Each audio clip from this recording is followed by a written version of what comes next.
კარგი შემოძვირფასებო, როგორც აღვნიშნე დღევანდელ დღეს გავიმარტავთ ანუ საკვირაო სახარებას, რომელიც არის იგავი მდიდრისა და ლაზარესი და ამ იგავში გადმოცემულია თუ როგორი იყო ხვედრი, როდესაც ცოცხალნი იყვნენ მდიდარის და ლაზარეც და მათი ხვედრი გარდაცვალების შემდგომ. ეხლა მივყვეთ შეძლებს დაგვარად მუხლობრივად მის განმარტებას. კაცი ვინმე იყო მდიდარი და იმოსებოდა ძოწეულითა და ბისონითა და იხარებდა დღითი დღე ბრწყინვალედ. მდიდრის შემთხვევაში ნახავთ რომ სახელით არ არის მოხსენებული. ჩვენ ვახსენეთ, ხო, ვახსენეთ ლაზარე და ვახსენეთ მდიდარი. მდიდარი საერთოდ არ არის სახელით მოხსენებული და ამას თავისი განმარტება აქვს, რადგანაც მამები ამბობენ, როცა ვიღაცის მანკიერებებს ვეხებით და მის საქმეებს ვააშკარავებთ, არა საჭირო ის სახელით მოიხსენიო და ესე რომ ვთქვათ გამოაშკარაო, მაგრამ სახარება აქ ყველაზე მთავარი კიდე რა არის, რომ სახარებაში იწერება ის სახელი, რომელიც არის მნიშვნელოვანი და რომელსაც რაღაცა სათქმელი აქვს, რომლის ცხოვრებაც მისაბაძია და რაღაც სათქმელი აქვს სახარებას მისი ცხოვრებით. მდიდარზეა საუბარი, როდესაც იგი იმოსებოდა ძოწეულ და ბისონითა. ესე გვამცნობს სახარება, რომ იყო მდიდარი, მაგრამ არ ვიცით, საიდან ქონდა სიმდიდრე. პატიოსნად ქონდა, არ ქონდა პატიოსნად, ნაშოვნი თუ რა იყო, მაგრამ დაიბადა ესე როგორც მდიდარი ადამიანი. მაგრამ ნახეთ, იმოსებოდა, მაშინ, ნახე, არანაირი ცოდვა არ არის. როცა ვიწყებთ სახარების ამ საკითხავს, ხო, მაშინ აი ეს რამ დასახელებას რამ მუხლისა.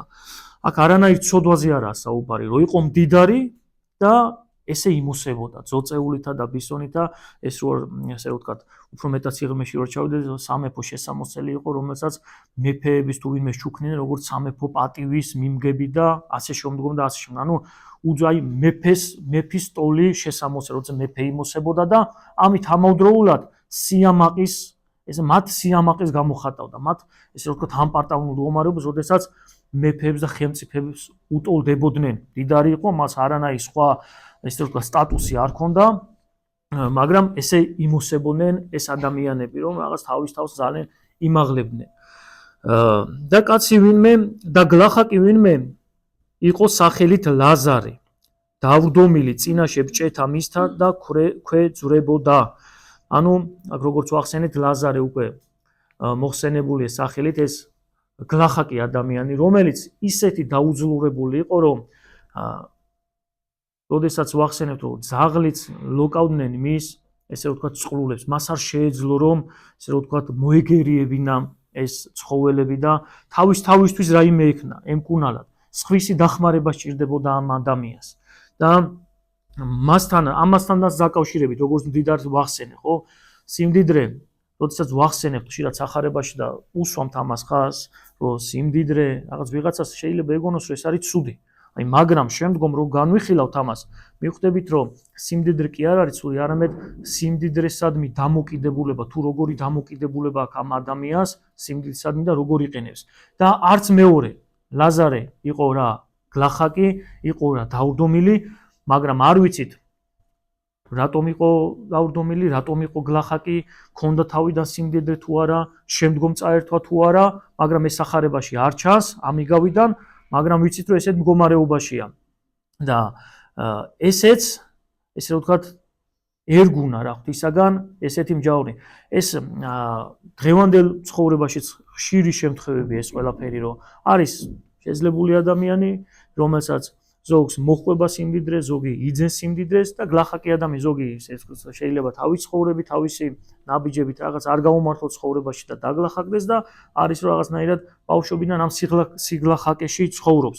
მაგრამ არც სიმდიდრე არის დამღუპელი თავისთავად და არც მაცხოვნებელი არის თავისთავად სიგლახაკე. სიგლახაკესაც თავისი, ესე ვთქვათ, მაცხოვნებელი თვისება სხვა რამეა, რომელსაც ეხლა შევეხებით. და გული ეტყოდა განძღებად ნამუსრევისაგან, გარდამოცვენებულისა ტაბლისაგან მის მდიდრისა, არამედ ძაღლისა მოვიდოდეს და ლოშნიდეს წვლილსა მას მისა. ანუ წარმოიდგინეთ, როგორი გაჭირებული მდგომარეობაშია, რომ თან როგორი ბედი ერგუნა, როგორი ცხოვრება ერგუნა, რომ მდიდრის კარიბჭის წინაშე წევს და ელოდება, რომ ვიღაცა რაღაცა ლუკმა პურს გამოუტანს. ხშირად იყვნენ მდიდარი ადამიანებიო, იწვევდნენ წვეულებები ჰქონდათ. ეს მდიდარი ამ მდიდარზე მოხსენებული ყოველ დღითი დღე განსხრებოდა და მდიდარი ადამიანების კარიბჭესთან ხშირი იყო გაჭირვებული ადამიანების ყოფნა. და რატომ? მოგეხსენებათ იმ პერიოდში არანაირი შემნახველი რაიმე ესეთი ოთახები და დღევანდელ მასივრები არ იყო და დიდი წვეულებების შემდგომ თუ რაიმე სანოვაგი რჩებოდა, იყრებოდა და ეს გლახაკი ადამიანები ამით სარგებლობდნენ და ამას ელოდებოდნენ ხოლმე, როდესაც მდიდარი ადამიანის კარიბჭესთან იყვნენ ხოლმე და იკრიბებოდნენ. და იყო სიკვდილი გლახაკისა. და ეხლა როგორ ვითარდება შემდგომი მოვლენა, რომ გარდაიცვლებიან ორივენი. და იყო სიკვდილი გლახაკისა მისა და მიიყვანა იგი ანგელოსთაგან წიახთა აბრაამისთა და მოკვდა მდიდარიცა იგი და დაეფლა. ანუ, როდესაც ვახსენებთ, რომ სიმდიდრე ცოდვა, ჩვენ ამავდროულად უნდა ვახსენოთ. რა არის ცოდვა? ამ ადამიანს ჰქონდა სიმდიდრისადმი, როგორც განმარტებლები ამბობენ, სიმდიდრისადმი ძლიერი დამოკიდებულება. ანუ სიმდიდრე იმუნებდა მას. ხედავს რა, თუნდაც გლახაკ ლაზარეს და არანაირად არ ეხმარება. წარმოიდგინე, არანაირ გული არ ულბება, რომ მის კარიბჭესთან ხედავს ესეთ გაჭირვებულ ადამიანს და პირიქით ყოველ დღე თავისნაირ მდიდარ ადამიანებთან ერთად იკრიბება, რომლებიც თითქოს და როგორც ერთ-ერთი განმარტებელი საუბრობს, თითქოს და აღუქვამენო, რომ მისი სახელი სამარაჯემოთ დიდებული იქნება, ესე რომ ვთქვათ, თავი მოაქვთ, რომ არ გაქრებიან, არაფერი არ მოუვათ და მარაჯამს ესე იქნებიან და ამ დიდარ ადამიანს პრობლემა იმაში მდგომარეობს, როგორც ვახსენეთ, რომ იმაზე სიმდიდრეზე და მის ხორცზე და მის გარეგნულ ცხოვრებაზე უფრო მეტად ზრუნავდა, ვიდრე სულიერზე. აი ეს იყო ცოდვა. ვახსენეთ რა მისი ცხოვრება იმოსებოდა, დღითი დღე იხარებდა, ანუ ფიქრობდა იმას, რომ მეტი ყურადღება დაეთმო ხორციელ ცხოვრებისათვის. აი რა იყო პრობლემა. აი რა არის დანაშაული. გამოვყოთ, რომ დანაშაულია, რომ გლახაკებს არ აქცევს ყურადღებას, გამოვყოთ, რომ მარტო ფიქრობს თავის თავს როგორ აამოს. აი ცოდვა რა არის? აი არასწორი დამოკიდებულება ცხოვრებისადმი, ქონებისადმი. ესეთი დამოკიდებულება ზუსტათაც იმის შედეგი, ანუ რა შედეგიც მოყვება ესე დამოკიდებულებას ცოტა ხანში გავაჟღერებთ. იყო სიკვდილი ლაზარესი და ანგელოზებმა მიიყვანეს აბრაამის წიაღში. მაგრამ ამავდროულად ღმერთი ადამიანს აძლევს დროს. სიკვდილზე რაცაა საუბარი, აქამდე ქონდა დიდარსაც დრო, რომ შეენანებინა, რომ გულმოწყალება გამოეხატა გლახაკისათვის და ეს სიმდიდრე მისთა წასარწმენდელად კი არ ყოფილიყო, არამედ მის სულის გადასარჩენად. და როდესაც გამომჩა ვახსენეთ ლაზარეს ღირსება ის კი არ იყო, რომ მარტო იყო გაჭირვებულ მდგომარეობაში. ლაზარეს ღირსება იყო, რომ სახარებაში არ ახსენა მაცხოვარმა, რომ რაიმე სამდურავი ეთქვას თავისი ხვედრის გამო. წარმოიდგინეთ. უყურებს მდიდარ ადამიანებს, უყურებს ძვირადღირებულ სუფრებს, მაგრამ ერთი სამდურავის სიტყვა არ უთქვავს თავის მდგომარეობასთან დაკავშირებით, რატომ არ ესე, რატომ მომივიდა ესე, წუხდეს, ღმერთს აყვედრებდეს, უმადური იყოს. წარმოიდგინეთ, თავისი ხვედრით არის მადლიერი. აი ღირსება გაჭირვებული ადამიანის. ის კი არა, რომ მარტო გაჭირვებაში ადამიანი ცხონდება და მორჩა. არა, გაჭირვებაში ადამიანები ვიცით, ვინც მიირთვის სიმდიდრისაკენ და მარტო სიმდიდრე უნდა, მაგრამ იპარავს კიდევაც, ხო? გაჭირვებული ადამიანი ხშირად იპარავს კიდევაც. და ღვთისმსწრების დარღვევით და გაჭირვებით მარტო სტატუსით ადამიანი ვერ ცხონდება. ეს ადამიანი იყო მადლიერი თავისი ხვედრისა. არ საყვედურობდა ღმერთს. და როდესაც გარდაიცვალა, ანგელოზმა მიიყვანა წიაღში აბრაამის. პირველი ლაზარე გარდაიცვალა. აძლევს კიდე ღმერთი დროს დიდარ ადამიანს, რომ შეინანოს, გამოასწოროს თავისი მდგომარეობა, რომ თავისი სიმდიდრე კეთილად განაგოს. და მოკვდა მდიდარიცა იგი და დაეფლა. ნახეთ, ლაზარე კვდება სათნო ადამიანი და საუბარია მასზე, რომ ანგელოზნი მიიყვანენ აბრაამის წიაღში და მდიდარზე რა არის? მოკვდა და დაეფლა. ის სიმდიდრე, როგორც ტრადიციულად არსებობს, მიყვებოდნენ რა სამარის კარამდე, მაგრამ იმის იქით სრულიად ადამიანს, რომელსაც შეიძლება იმ ხანად მრავალი იცნობდა, მისი სახელი, ესე ვთქვათ, დავიწყებას მიეცემოდა და ამის შემდგომ უკვე ჯოჯოხეთ შინა აღიხილნა თვალნი თვისნი. იყო რა იგი ტანჯვასა შინა და იხილა აბრაამის შორი და ლაზარე წიახთა მისთა. ანუ ორივეს გარდაცვალება, ანგელოზებს მიყავს ლაზარე, ჯოჯოხეთში მიდის ეს მდიდარი ადამიანი, რომლის სახელიც არ არის მოხსენებული, როგორც ვახსენეთ და ხედავს აბრაამს. ნახე, ეს სწავლებაა ცნობადობა, რომ ადამიანები შეინარჩუნებენ ცნობადობას მომავალ ცხოვრებაში, რომ განრჩევადობა, ცნობადობა იქნება. და ხედავს ლაზარეს აბრაამის წიაღში. აქამდეო განმარტებელი ამბობენ, ლაზარესთვის ყურადღებაც კი არ მიუქცევია. წარმოიდგინე, როგორ რომ მის კარიბჭესთან დგარი ადამიანი, რომელიც წყლულებს თვითონაც ვერ იწმინდავს, ძაღლებიც უწმინდავდნენ, ძაღლები უწმინდავდნენ თავის წყლულებს და ამ ყველაფერს ხედავს. პერიოდი, როდესაც ამ ეს დიდარი ადამიანი ართული და საჭიროთ, რომ ლაზარესთვის ყურადღება მიექცია, ლუკმა პური მიეცა, ეს წყლულები მოებანა, რაღაცნაირად მკურნალობის საშუალებები შეეთავაზებინა, და ამის საშუალება ნამდვილად ჰქონდა, როგორც ვახსენეთ, ესეთი მეფური დიდებითა და პატივით ცხოვრობდა. ეხლა უმზეს ლაზარეს, ომთ უკვე ლაზარეს განდიდებულს. მანამდე თავის კარიბჭესთან დგომ, გაჭირვებულ, საწყამ მდგომარეობაში ყოფს, ეხლა უცქერს აბრაამის წიაღში. ცხონებულთა წიაღში ხედავს ეს დიდარი ადამიანი ლაზარეს, ხოლო თავის თავს კიდე უდიდეს ტანჯვაში ყოფს. და მან ხმახო და თქვა, მამაო აბრაამ, შემიწყალე მე მოავლინე ლაზარე, რაითა დააწოს მწვერვალი თითისა იმისა წყალსა და განმიგრილოს ენაი ჩემი. რამე თუ ვიტანჯები მე ალით ამით ცეცხლისათა. და მან ხმახო, ანუ დაუძახა აბრაამს. მამაო აბრაამ, შემიწყალე მე. ნახე, იცნო აბრაამი. და როგორც მამას და როგორც აბრაამის შთამომავალი და როგორც ყველასთვის იუდეველისთვის აბრაამი იყო მათი მამა და ყველა იუდეველი თვლიდა, რომ ისინი არიან აბრაამის შთამომავალი, ზუსტად ესე მამაშვილურად მიმართავს. მამაშვილურად მიმართავს, რომ მამაო აბრაამო, ეხლა შემიწყალე მე. ითხოვს შეწყალებას, რომელიც უკვე არის ძალიან გვიანი. ვიცით ხო, სწავლება, როდესაც ხორცი და სული ერთად არის, და ესე მდგომარეობაში ვარ, ცოცხალ მდგომარეობაში, ხორცელ და სული ერთ, მაშინ არის დრო სინანულის.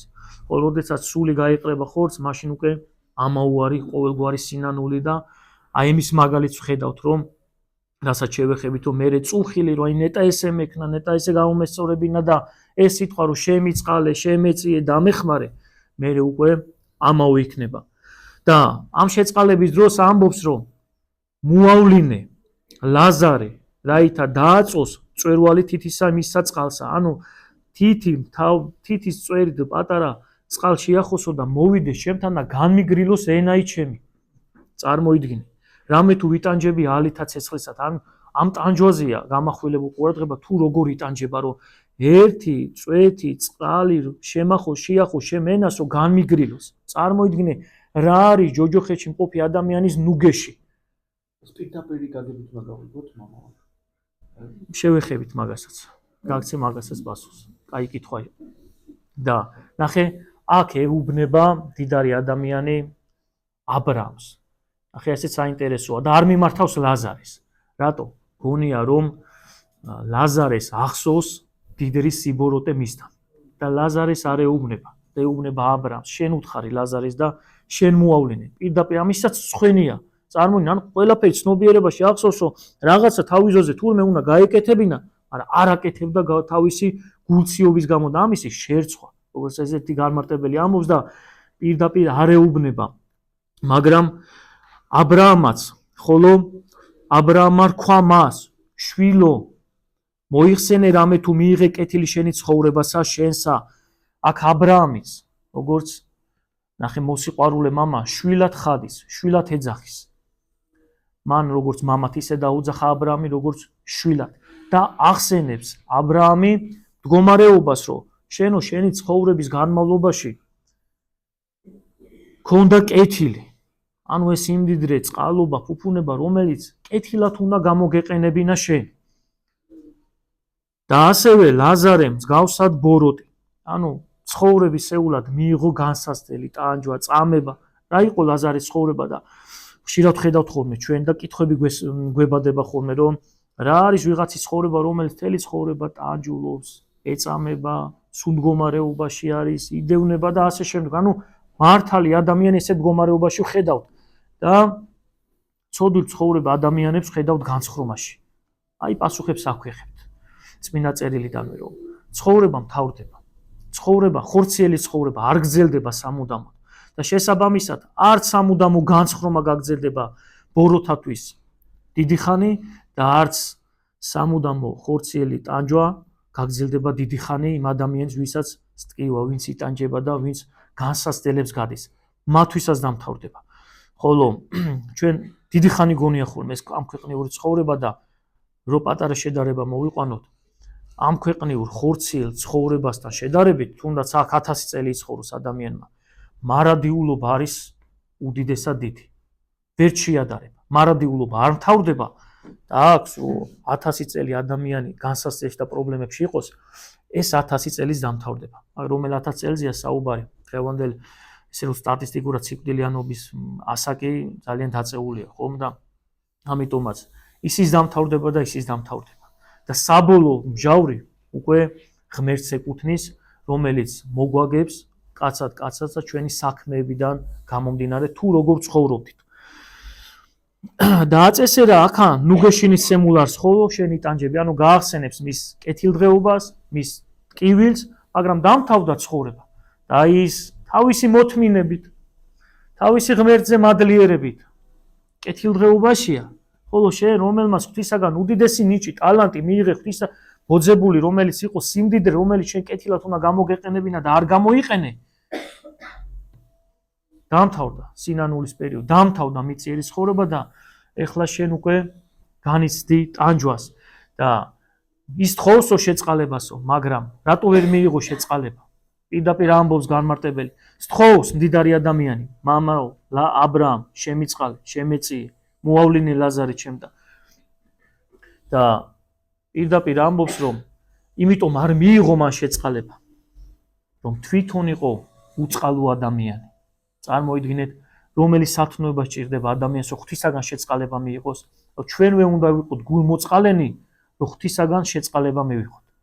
ეს არ იყო რა, გულმოწყალე და ვერანაირი შეწყალება ვერ მიიღო. და ამას ყოველსა თანა შორის ჩვენსა და შენსა დანახეთ კი დიდი დამტკიცებულ არს, რაითა რომელთა უნდა წიახსულა სამიერ თქვენ და ვერ ხელისფობს არცა მაგიერ ჩვენ და წია გამოსვლად. ანუ აქ ამბობს აბრაამი რომ ძალიან დიდი განსხვავება, ანუ დანახეთ კი დიდი არის, ნიშნავს რომ ძალიან დიდი განსხვავება ნეტარებაში მყოფ ადამიანებსა და ჯოჯოხეთში მყოფ ადამიანებს შორის. ანუ რას ნიშნავს ეს განსხვავება, რომ ვერანაირად ცხონებული ადამიანი ვერანაირად ვერ იზავს ისე რომ ესე ვთქვათ, გადმოვიდეს და რაიმე ჯოჯოხეთის ტანჯვა განიცადოს. ანუ დიდი განსხვავება, სხვადასხვა მდგომარეობა, ენით აღუწერელი განსხვავება ცხონებულებში და არ ცხონებულებში და ცხონებული ადამიანი ანუ ლაზარეს რო ეუბნება, ლაზარეს რომ გადმოვიდეს ამაიერ, რომ განმიგრილოს ენა. ანუ აბრაამი ამას პასუხობს, რომ განსხვავებაა დიდი ცხონებულსა და არ ცხონებულ ადგილს შორის, 60-სა ჯოჯოხეთს შორის, რომ აქედან 60-დან ვერავინ ვერ შეიცვლის ისე ადგილს, რომ რაიმე ტანჯვა განიცადოს ჯოჯოხეთის და პირიქით ვერანაირ ნუგეს ვეღარ განიცდა ადამიანი, რომელიც თავისი ესე სიბორით და უწყალოებით მოხვდება ჯოჯოხეთში. ხოლო მან რქვა, გლოცავ შენ მამაო, მიავლინე ეგე სახსა მამისა ჩემისასა.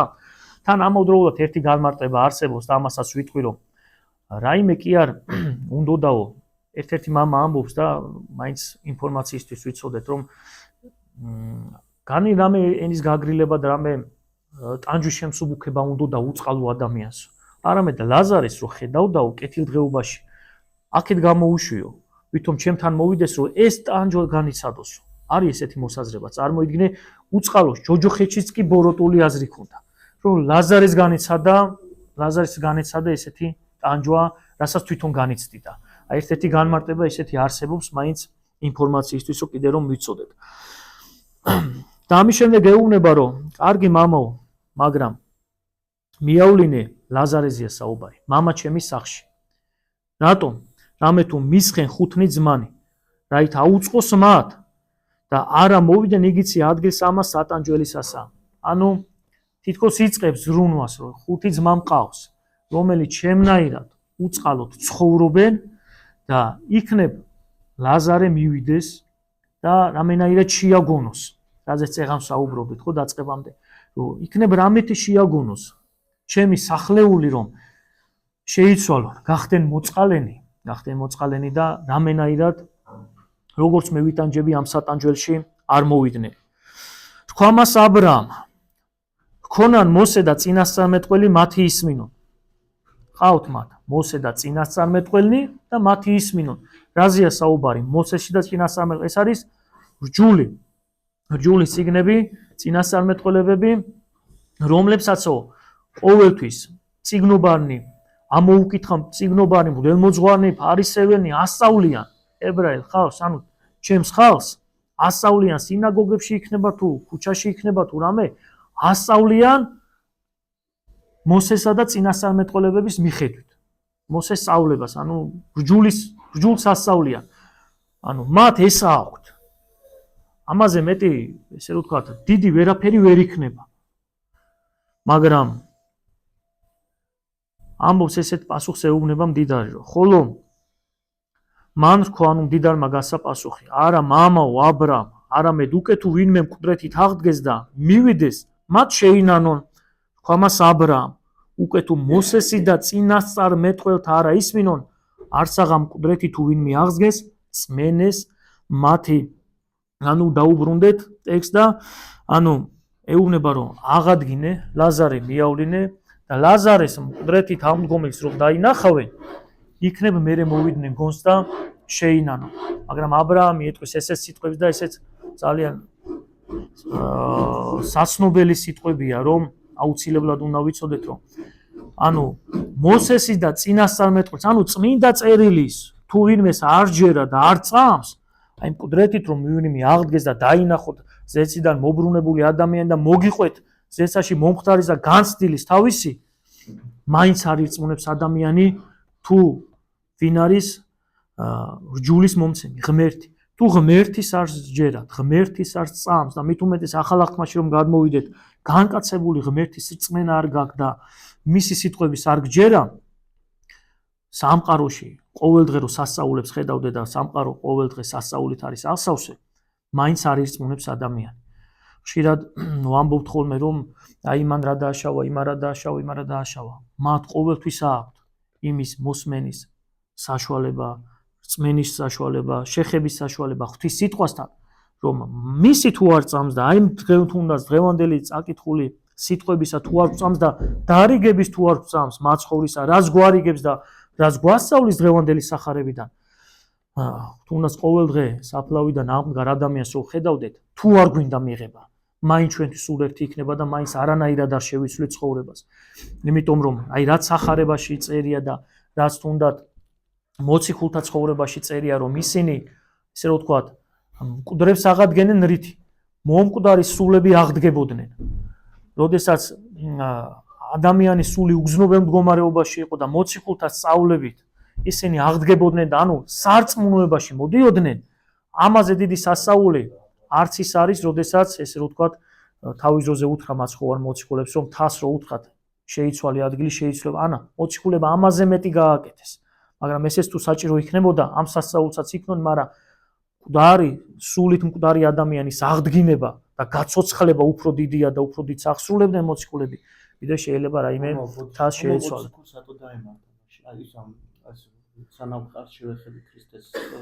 მაგასაც ვეტყვით. კი, ბოლოს კითხვების ამაში ყველა კითხვა. კი. ხო და ამის შემდგომ უკვე აი ზუსტადაც ამაზეა საუბარი, რომ ადამიანს უნდა წამდეს წმინდა წერილი, ღვთის სიტყვა უნდა წამდეს და ეს რწმენა კიდე საქმით უნდა დაამტკიცოს. ხო, რწმენა და საქმე. ეს ორი უდიდესი რამ, რამაც ადამიანი უნდა გადაარჩინოს და აცხონოს და ყველაზე მთავარი აქ, აი ამ დღევანდელ დღეს წაკითხული იგავიდან არის ის აზრი და ჟღერდება ის აზრი, რომ ადამიანები უნდა ვიყოთ გულმოწყალენი და მრავალი ადგილია, სადაც ზუსტად მოწყალებაზეა საუბარი. რომ როგორც ვახსენე, რატომ არ შეიწყალა აბრაამმა ეს ადამიანი, მდიდარი ადამიანი? იმიტომ რომ თვითონ არ იწყნარებდა თავის დროზე არავის. ამიტომაც გვჭირდება ჩვენ გულმოწყალება, რომ ღმერთმა შეგვიწყალოს. რომ ნეტარიყვნენ მოწყალენი, რამე თუ იგინი შეიწყალნენ. პირდაპირ ქრისტეს გაჟღერებული სიტყვებია, ნეტარებების თაზე, იმიტომ რომ ქრისტემდე ეს კონკრეტული ფრაზა არავის არ გაუჟღერებია. ანუ განკაცებული ღმერთის ფრაზა, რომ ნეტარიყვნენ მოწყალენი, რამე თუ იგინი შეიწყალნენ. ვინც იქნება მოწყალე და გულუხვის ხვის მიმართ, ღმერთი აუცილებლად მას შეიწყალებს. ანუ ერთ-ერთი სათნოებაა. ხან არ უნდა ვიფიქროთ, რომ მარტო მოწყალების საქმეებია, რომ ადამიანს გადაარჩენს და იცხოვროს სოდვაში და არა უშავს. აი ეხლა ვცოდავ, ძიმეცოდი და ხვალ მოწყალებას გავცემ და ეს ცოდვები გადაიფა. არა, მოწყალებაც ერთ-ერთი სათნოებაა, რომელმაც უნდა მოულბოს ადამიანს გული, როგორც მოყვასისადმი, ასევე ღვთისადმი და სინანულისადმი. ანუ ადამიანებმა უნდა ვირცხოთ წმენირად და ვაკეთოთ ღვთისადმი გასაკეთებელი საქმე, რაც ღმერთს ეკუთვნის, ღმერთს უნდა მიუძღვნათ, ხოლო რაც ჩვენს მოყვას ეკუთვნის, ჩვენ მოყვას უნდა მიუძღვნათ ჩვენი მოწყალებიდან გამომდინარე. ეს იყო დღევანდელ დღეს განსამარტი სახარება. ეხლა თუ რაიმე ვერ გავიგეთ, შეიძლება კითხვები დავსვათ, რომ კიდე რაღაცნაირად არ ვიფიქრო, რომ რაღაცა დავაკელი, შეიძლება მე მეგონოს, რომ მე გავიგეთ და უცბად ამ დროს თქვენ ვერ გაიგოთ და შეგიძლიათ რაღაცები შევიდოთ. კი.